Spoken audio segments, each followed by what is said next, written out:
Mary Tulsky teaches history and government at Pius XI Catholic High School. She takes that job seriously, as well as her role as landlord. Tulsky owns 2 duplexes in Milwaukee's Sherman Park neighborhood. Both have lead service lines. Back in January, Tulsky bought filters for her tenants.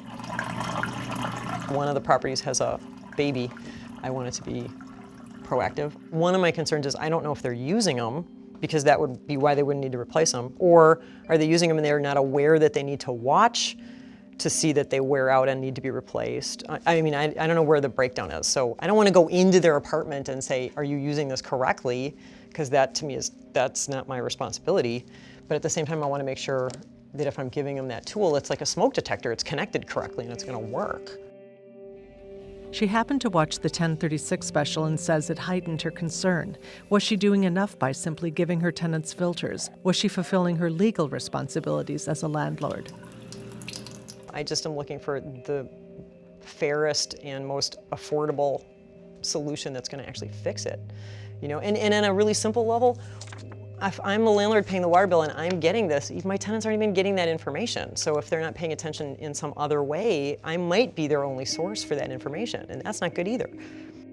Last month, in April, Tulsky spotted lead information folded into her water bill and started making phone calls. She decided to start with neighborhood services. A woman gave Tulsky 2 numbers, including the Milwaukee Health Department's lead resource line, 225-LEAD. That number led nowhere. 414-225-5323. The number you have reached has been disconnected or is no longer in service. 225-5323? She even double-checked that number on the health department's website. I don't know, that's weird. Finally, Tulsky made human contact with Milwaukee Waterworks. So is there any recommendation right now from Waterworks or the city about what the best thing to do is as a landlord?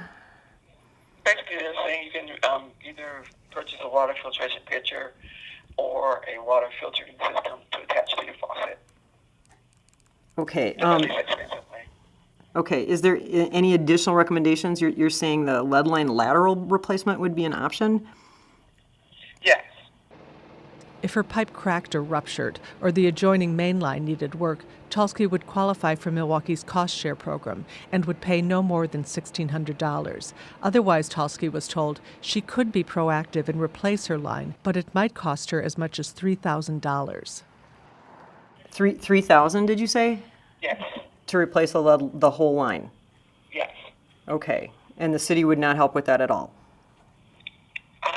Only for they do have a option if you don't have any leaks in your service, they would replace it and put it on your property taxes at a cost to you over a 10-year period. That information is not correct. According to the city ordinance, residents only qualify for the 10-year payment plan if the lateral breaks or the water main needs repair. Because she didn't get clear answers, Tulsky contacted her alderman, Michael Murphy, about her frustrations. Murphy emailed her back promptly saying, quote, "I will discuss this with a few department heads to figure out improvements in the process." In addition, Murphy's aide left Tulsky a voicemail apologizing for the disconnected phone number. They are going to update the website. The health department just never got around to changing the number, unfortunately. The city also hasn't gotten around to creating a comprehensive plan for landlords regarding lead and water. 1036 stopped in at a 6-hour landlord training session provided by the Department of Neighborhood Services earlier this month. The instructor briefly mentioned the service line issue. You'll also notice we have some lead piping brochures from the city of Milwaukee. Please feel free. We have that same information on the city website. We asked Operations Director Tom Mishevsky what his advice to landlord Mary Tulsky would be. Start simple by having the water tested to see if there is a contamination or a problem. And again, the Milwaukee Health Department can assist with recommendations of where to have the water tested. Mishevsky says educating landlords on the dangers of lead paint has been central to the program for years. The hazards to lead service lines are not as great as the hazards potential hazards from lead paint. But of course, any exposure, whether it's from water or from paint, can be, any amount of lead is too much detrimental. lead. Correct. So it's really as of this workshop on May 3rd, 2017, that the lead lateral information is becoming a part of the curriculum. Yes, we are adding that to our landlord training curriculum.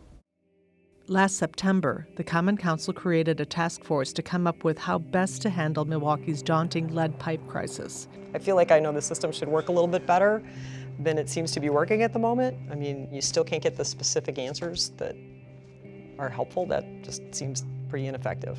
A little frustrating. So.